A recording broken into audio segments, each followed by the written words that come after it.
नमस्कार, news state पर सबसे बड़ा मुद्दा लेकर मैं हूं आपके साथ धीरेन्द्र अवस्थी। 2024 के चुनाव की तैयारियां शुरू हो चुकी। यूपी की 80 लोकसभा सीटें भी दांव पर लगी और बीजेपी के साथ तमाम विपक्षी दल यूपी पर नजर गड़ाए बैठे हैं। और इसी बीच दल बदल का दौर भी शुरू हो चुका है।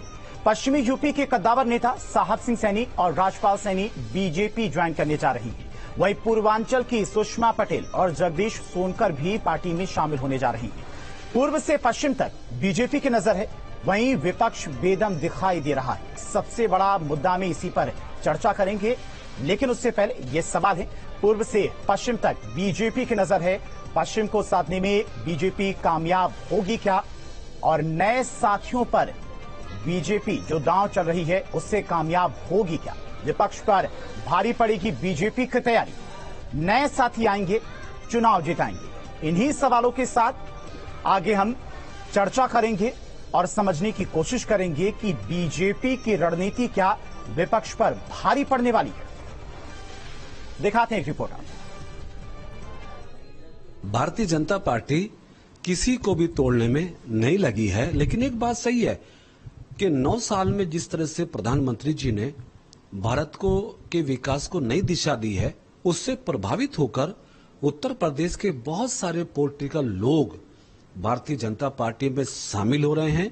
आने वाले समय में उत्तर प्रदेश के अंदर भारतीय जनता पार्टी में और बहुत सारे नेताओं का आना संभावित है। जिस तरह से भारतीय जनता पार्टी में लगातार बड़े बड़े नेताओं का आगमन हो रहा है, तो अब निश्चित है कि 80 में से 80 सीट भाजपा के जीतेंगे। जैसे ही चुनाव करीब देखती है, वो अपनी दुकान खोल लेती है और अन्य दलों के नेताओं को सीबीआई, ईडी के द्वारा डरा डरा के अपने यहाँ सम्मिलित करती है। अपने आप को विश्व की सबसे बड़ी पार्टी कहने वाली पार्टी में ना तो कोई नेता बचा है और ना ही कोई कार्यकर्ता है इनके लिए। अब भारतीय जनता पार्टी सिर्फ और सिर्फ दूसरे नेताओं, दूसरे दलों के नेताओं के भरोसे अपने आप को जिंदा रखना चाहती है।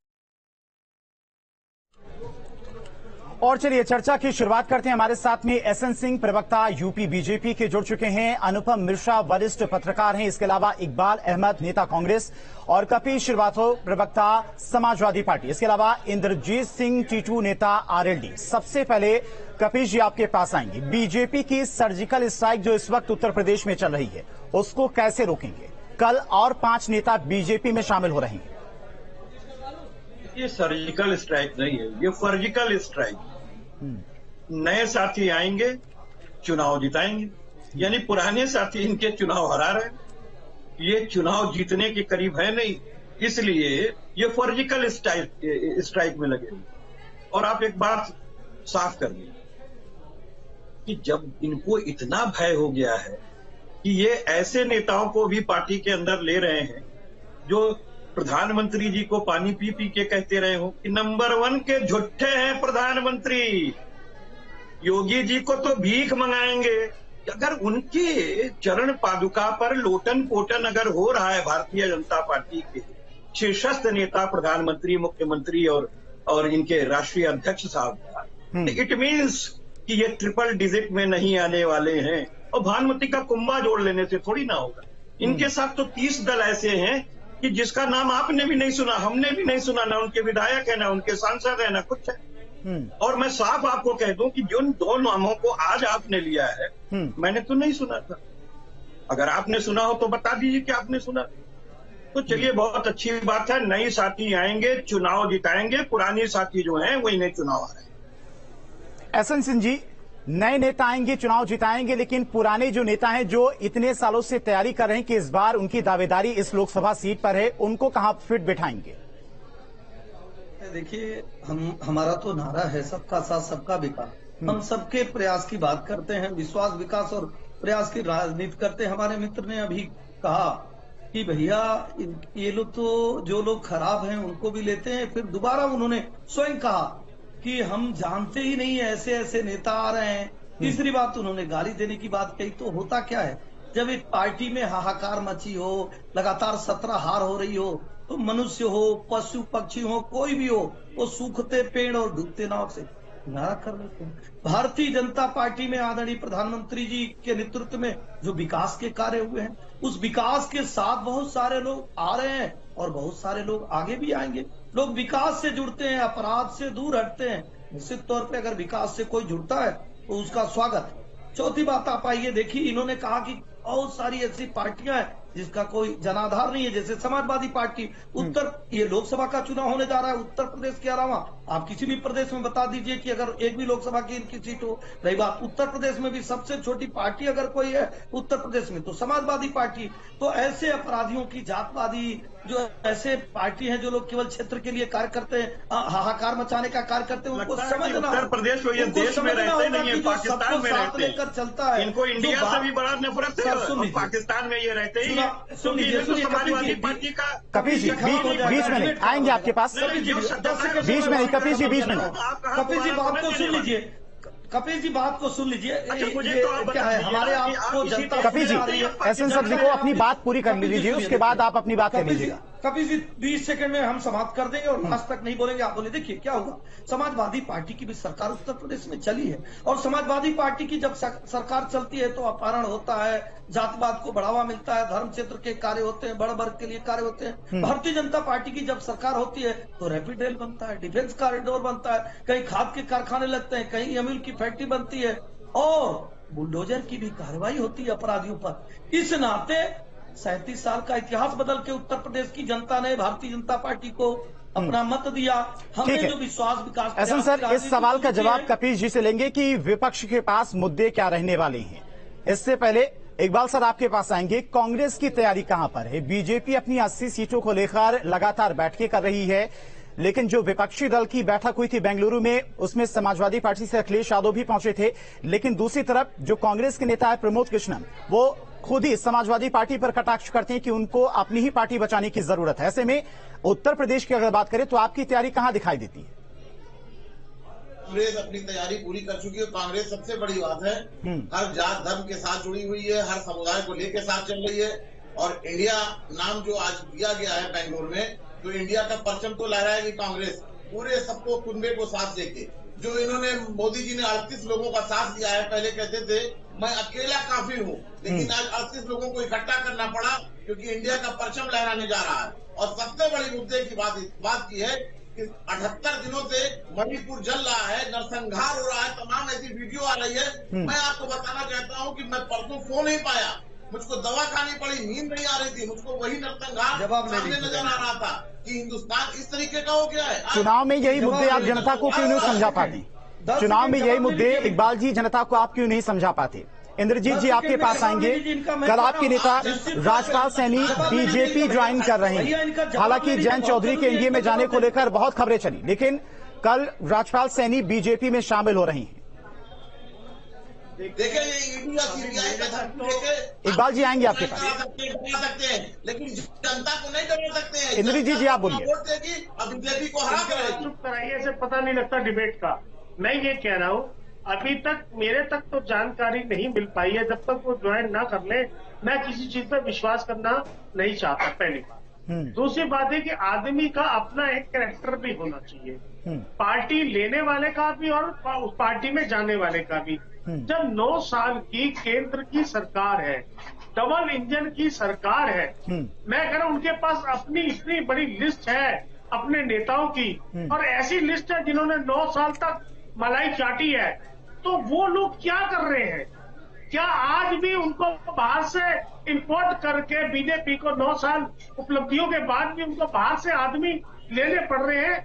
जनता समझ नहीं पा रही है। जनता केवल वोट का इंतजार कर रही है, किस दिन वोट पड़ेगा। जनता नहीं समझ रही कि आपके साथ आपके नेताओं ने 9 साल मलाई चाटी और आज फिर दूसरे पार्टियों को, नेताओं को आपको लेकर आप जीतना चाह रहे हैं या जनता के बीच में जाना चाह रहे हैं। तो आपकी कार्यशैली या 9 साल के जितने काम हैं, जो लिस्ट बड़ी बड़ी बताई गई थी, स्मार्ट सिटी से लेकर एमएसपी पे बिल लाने की बात कही गई थी, और लेकिन बहुत सारी इंद्रजीत जी जनता तो बार बार जिता रही है ना। सबसे बड़ा सवाल तो यहाँ पर यही है कि आप जनता को अपने मुद्दे क्यों नहीं समझा पा रही हैं।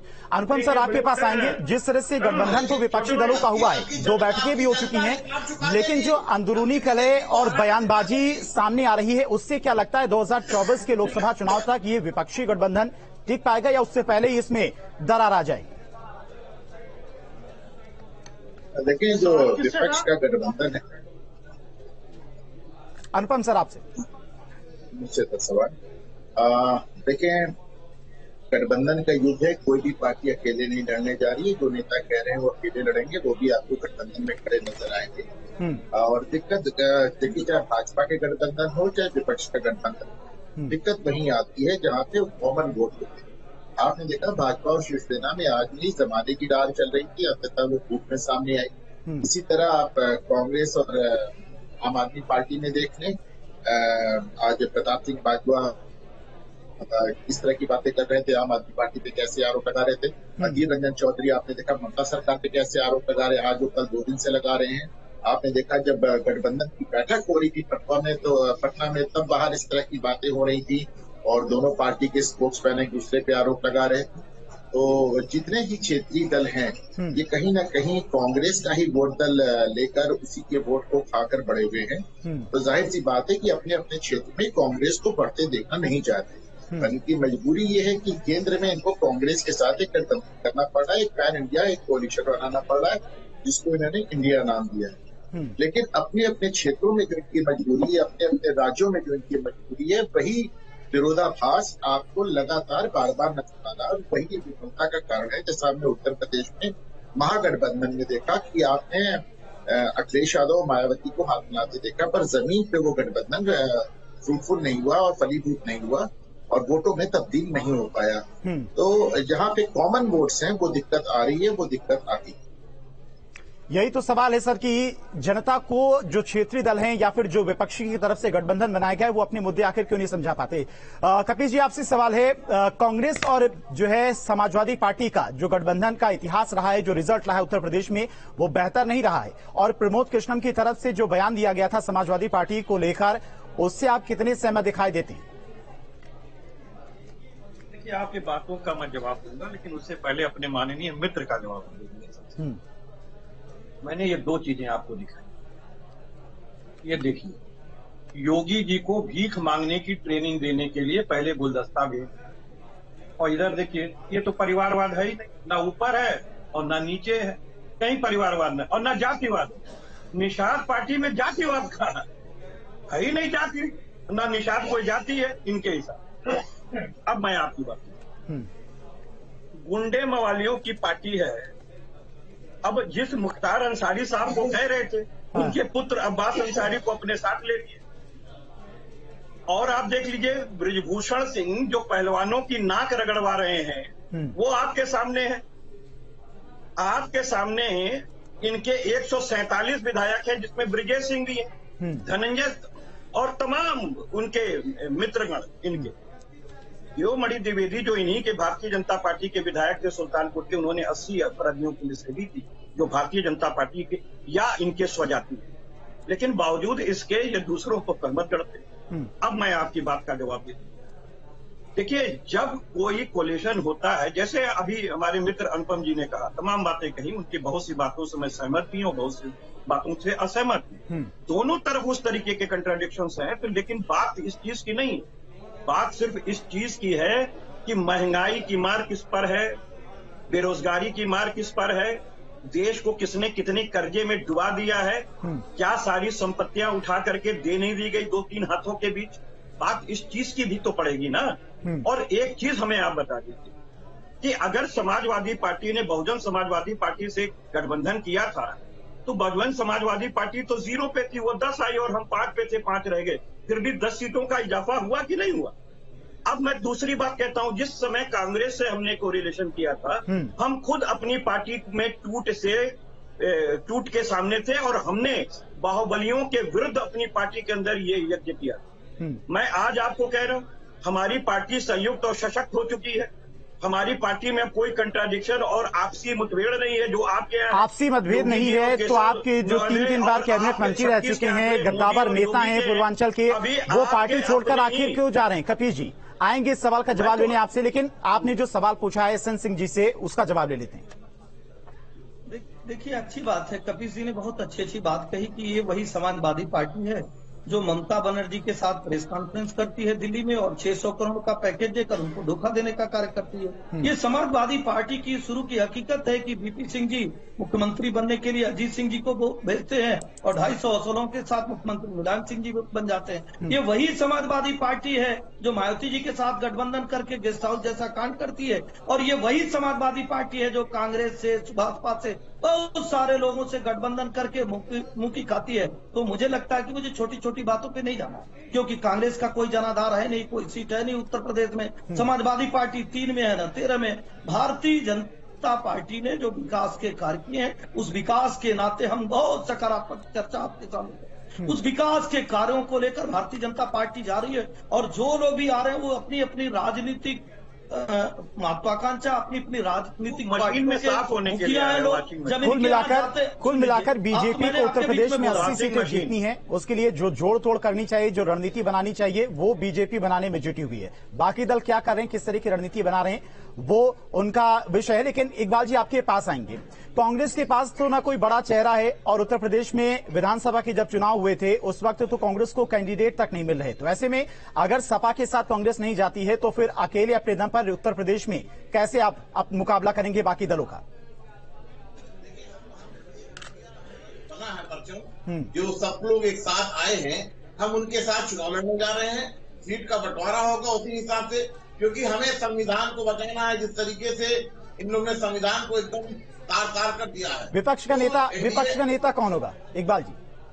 देखिए, विपक्ष का नेता जब सारे लोग चुन के आएंगे तो वो एमपी लोग अपना चुन लेंगे, सांसद अपने, कि कौन नेता होगा, प्रधानमंत्री होगा। आप बताइए कि नेता है ही नहीं है, नीति है ही नहीं है, नियति है नहीं है, तो बिना नेता, बिना नियति, बिना नीति के काम कैसे चलेगा? आपकी तो सरकार बहुत बार रही है, आपने देश के संसाधनों पे एक का अधिकार। अरे भाई, जिस समय प्रधानमंत्री अटल बिहारी वाजपेयी जी बने थे उस समय भी तो आपके पास नेता का चेहरा नहीं था।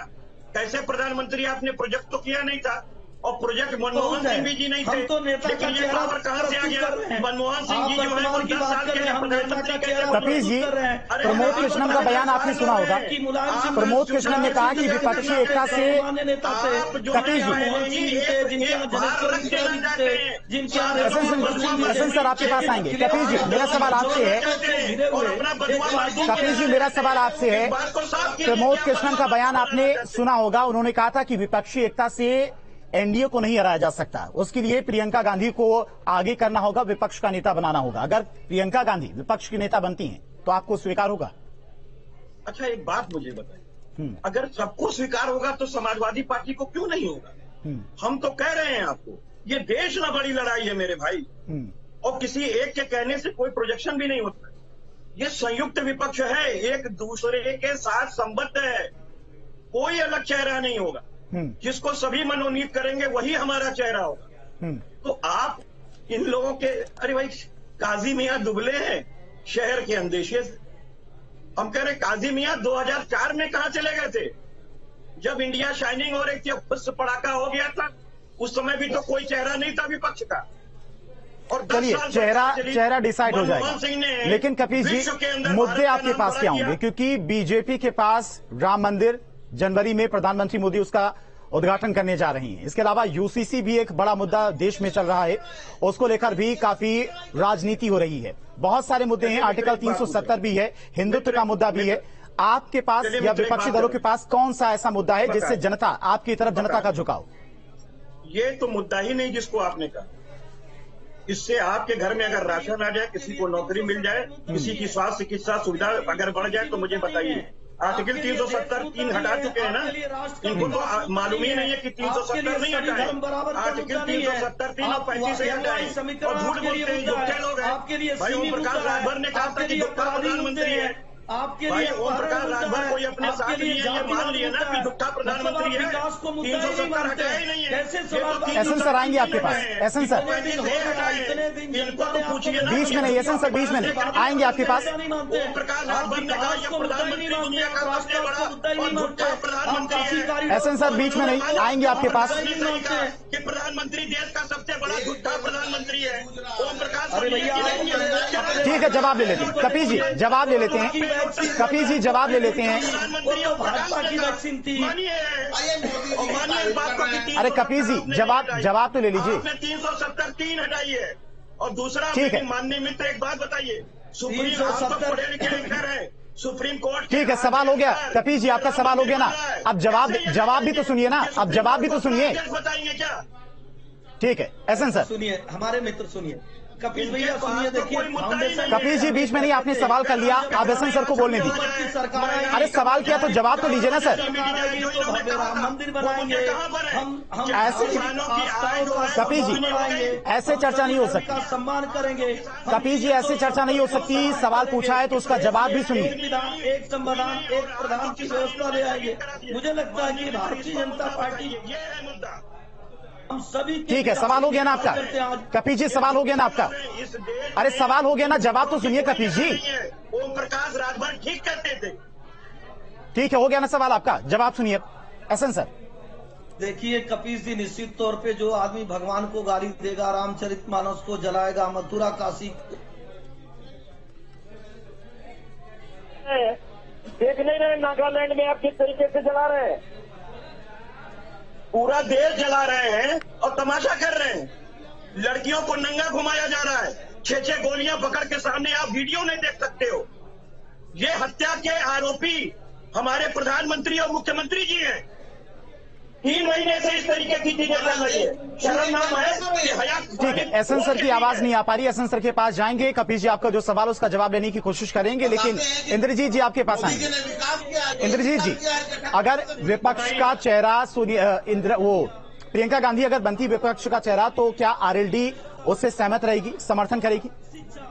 ढांचे में विकास करने का कार्य कोई किसी पूरी जितने भी क्लब समाज में समावेश हुआ है, जो 27 कल बैठे थे अभी, समाजवादी पार्टी को सबकी ठीक है, अपहरणवाद को फैलाने से, जातिवाद को फैलाने से, अब प्रदेश की जनता से जातिवादियों को। ठीक है, 24 की रणनीति किसकी किस पर भारी, इस पर चर्चा हमारी लगातार जारी रहेगी। यहाँ पर फिलहाल वक्त हो गया है सुर्खियों का, सुर्खियों पर नजर डाल लेते हैं। प्रस्तुत करता अब आएगा खाने में असली स्वाद, राजेश मसाला के साथ। सह प्रायोजक पेट सफा आयुर्वेदिक चूर्ण, पेट सफा तो हर रोग दफा। सूरजमल यूनिवर्सिटी के चारों उत्तराखंड, एडमिशन ओपन। और graphic era, transforming dreams into reality. Gorakhpur वासियों को सीएम योगी की बड़ी सौगात, 78 करोड़ रुपए की योजनाओं का किया शिलान्यास। शहर में गरीब बच्चियों के विवाह के लिए बनेगा कल्याण मंडप। बरेली में शरारती तत्वों ने किया कांवड़ियों पर पथराव, नाराज कांवड़ियों का जोरदार हंगामा, मौके पर भारी तादाद में पुलिस फोर्स तैनात।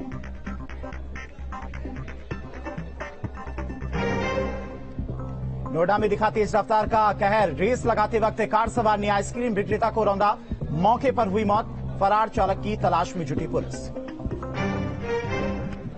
उत्तरकाशी में भूस्खलन जोन से सामने आई डरावनी तस्वीर, राजमार्ग पर जगह जगह गिरे पत्थर और बोल्डर, यमुनोत्री यात्रा फिलहाल के लिए रोकी गई। यमुना का जलस्तर बढ़ने से ग्रेटर नोएडा में बढ़ी लोगों की परेशानी, खतरे को लेकर पुलिस प्रशासन अलर्ट, आला अधिकारी बनाए हुए हैं हर स्थिति पर नजर।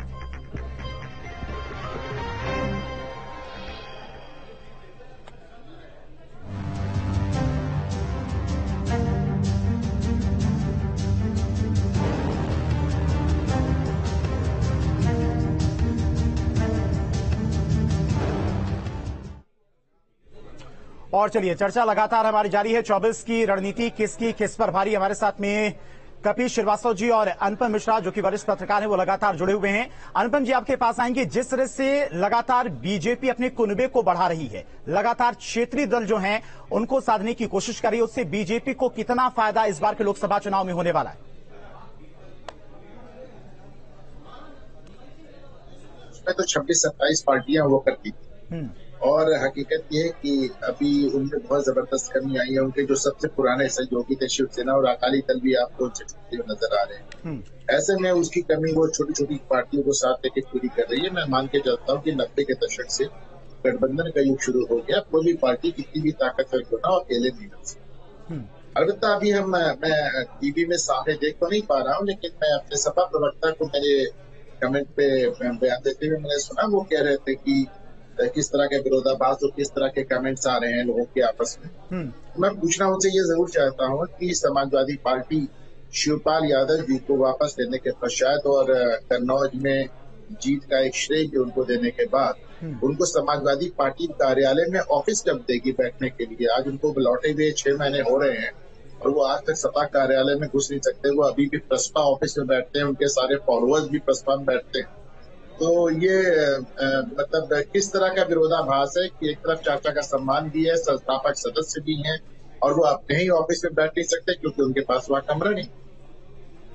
कपिल जी, पूरी पार्टी उन्हीं की है और शायद आपको नहीं पता कि उनको कमरा नहीं। पार्टी उनकी है, कमरा नहीं है उनके पास। सुन लें, ना सुन लें अनुपम जी, आपने कह लिया, अब आप हमारी बातें भी सुनिए ना। अलग आपने ऑफिस कह में लिया बैठते हैं, अलग। आप समाजवादी नहीं, आप मुझे बताइए कि आप समाजवादी पार्टी के कार्यकर्ता है या नेता है? नहीं ना है।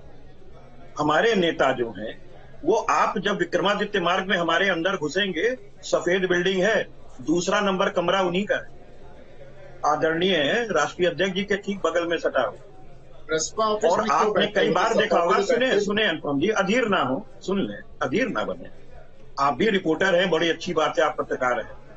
मैं जो आपको कह रहा हूं वो तो मिटाया नहीं जा सकता। कंबल आप डाल देंगे सूरज के ऊपर तो क्या रोशनी रुक जाएगी, या अपने हाथ पे डाल लेंगे वो तब रुक सकती? मैं सिर्फ इतना आपको कह रहा हूं कि हमारे यहाँ कई बार प्रेस वार्ता हुई, माननीय है राष्ट्रीय अध्यक्ष जी के साथ बैठ करके उन्होंने संबोधित किया उसी हमारे पार्टी कार्यालय। और प्रसपा का अब कौन सा पार्टी कार्यालय ये मुझे बताओ, वो भी तो समाजवादी पार्टी का ही। वो हमारे समाजवादी पार्टी के वयोवृद्ध हमारे नेतृत्व के क्षमता रखने वाले नेता हैं और उनके हिसाब से पार्टी चल रही है। हम सारे लोग उनको अपना नेता मानते। और मैं अब आप दूसरी बात करना, ये समाजवादी पार्टी है जिसने शुचिता का यज्ञ भी किया और अपने आप को समय पे मजबूत भी किया। 80 सीटें हमने समाजवादी पार्टी ने भारतीय जनता पार्टी की इस इलेक्शन में 2022 के कम की, जबकि हकीकत यह है कि जो वोट कर्मचारियों के गिरे या बुजुर्गों के गिरे जो बैलेट से थे उसमें हम 351 सीटों पर आ गए और 210 सीटें ऐसी रही हैं जो 200 से 1000 वोटों से हम लोगों ने हारी है। वो प्रशासन ने हरवाया। लेकिन हकीकत कपिल जी ये भी तो है, जो क्षेत्रीय दल आपके साथ थे, महान दल ओपी राजभर, वो सब तो छोड़कर आपको जा रहे हैं। नहीं, सब 14 हारे। एक बात मैं सबसे बड़ी चीज कह दूं, नहीं सुनिए, वो गिनती आप गिनते रहे, वो आप गिनती मित्र अनुपम जी सुने, खतौली हारे जहां से ये इन्होंने बना करके पश्चिम से लेकर के आए थे, खतौली ये हारे कि नहीं हारे, मैनपुरी ये हारे कि नहीं हारे। लेकिन चक्कर ये है, रामपुर में आप खुद देख लीजिए, सुप्रीम कोर्ट के अंदर मैटर है। और आपने एक बात और भी देखी कि किस तरीके से गलत तरीके से विधायकी छीनी गई आजम खान साहब की। कोर्ट ने तो बदल दिया, फैसला बना पाएंगे आप क्या संविधान और देश के साथ खड़े हैं कि एक बार कोई चीजें अगर पलट जाती हैं तो सही होने के बाद भी उसको आप बैठा नहीं सकते। इस बात को स्वीकार कीजिए कि लोकमत का अपमान किया भारतीय जनता पार्टी ने। अब मैं आपको एक बात कहना चाहता हूं, हम ये कह रहे हैं कि समाजवादी पार्टी ने एक बार नहीं 4 बार अपनी सत्ता चलाई इस उत्तर प्रदेश के अंदर, और हम सक्षम रूप से इस देश का विकास करने में सक्षम हैं। ये बैठे तो हमें बता दें, ये बता दें कि आगरा एक्सप्रेस वे इन्होंने दिया नहीं, पूर्वांचल एक्सप्रेस वे का अलाइनमेंट इन्होंने दिया नहीं, और नहीं तो इसको चौपट कर दिया इन्होंने, जगह जगह डिफेंस कॉरिडोर इन्होंने बनाया, पहले बरसात के अंदर बैठ गई। ठीक है, 4 बार सत्ता चलाई है लेकिन वापसी अखिलेश यादव आके क्यों नहीं कर पाए? कपिल जी कैंसर हॉस्पिटल दिया हमने, जो है वो स्पोर्ट्स का जवाब ले लेते, किशन सर से जवाब ले लेते। कपिल जी इन्होंने क्या किया? इन्होंने तो आज तक हमारे विकास का पीछा काटा है। ठीक है कपिल जी, आपका सवाल हो गया। ये कहने में इन्होंने कोई विकास का काम नहीं किया, इस बात को तो मानिए कि इन्होंने विकास का काम। अच्छा ठीक है कपिल जी, लखनऊ के अंदर ये बता दें कि इन्होंने एक एक करके, कपिल जी ऐसे चर्चा नहीं हो सकती। लखनऊ की चर्चा में कोई सवाल किया तो जवाब भी सुन लीजिए, ऐसे चर्चा नहीं हो सकती। ठीक है, अब सवाल आपका हो गया। एसएन सर जवाब दीजिए। देखिए, मैं कह रहा हूं मित्र कपिल जी को 2014 से 17 चुनाव उत्तर प्रदेश में हुए और सारे चुनाव लोकतांत्रिक तरीके से हुए, और सरकार के नाते जो कह रहे हैं कि सरकार में जो होता है, अरे भाई ओम प्रकाश राजभरी कहते हैं, सुन लीजिए, आप ईवीएम के लुटेरे हैं, बनारस के अंदर उन्होंने ईवीएम पकड़ी थी, आपकी सरकार बन जाती है, 17 में भारतीय जनता पार्टी की सरकार बन जाती है कि नहीं? आप क्या राजभर साहब कपिल जी मान लिया कि आप ईवीएम के लुटेरे हैं? ठीक है कपिल जी, बीच में नहीं, सवाल किया तो जवाब तो सुन लीजिए, आएंगे आपके पास। रफी जी आएंगे आपके पास। अपने सुन लीजिए, ये ओपी राजभर साहब से पूछिए, उस समय वो सही थे या आप सही थे? इत्र वाले मित्र पर भरोसा था। आप मुझे बताइए ना, इत्र वाले मित्र भी तो आपके निकले। अरे इत्र वाले मित्र भी आपके निकले, और क्या हुआ जांच का ये बताइए। पर कार्रवाई इत्र वाले मित्र का आपके क्या हुआ, नहीं जांच कर रहे हैं वो, तो रोने के आपने सजा कराई, एक दिन में जेल किसी को कराइए क्या? एक दिन की जेल कराई, शर्मनाकी नहीं चाहिए क्या आपको? वृद्धि की जा रही है, शर्मिंदा है कि नहीं? इत्र वाले मित्र तो आपके निकले। ठीक है, ऐसे चिल्लाएंगे तो किसी की बात समझ में नहीं आएगी, ऐसे चिल्लाएंगे आप।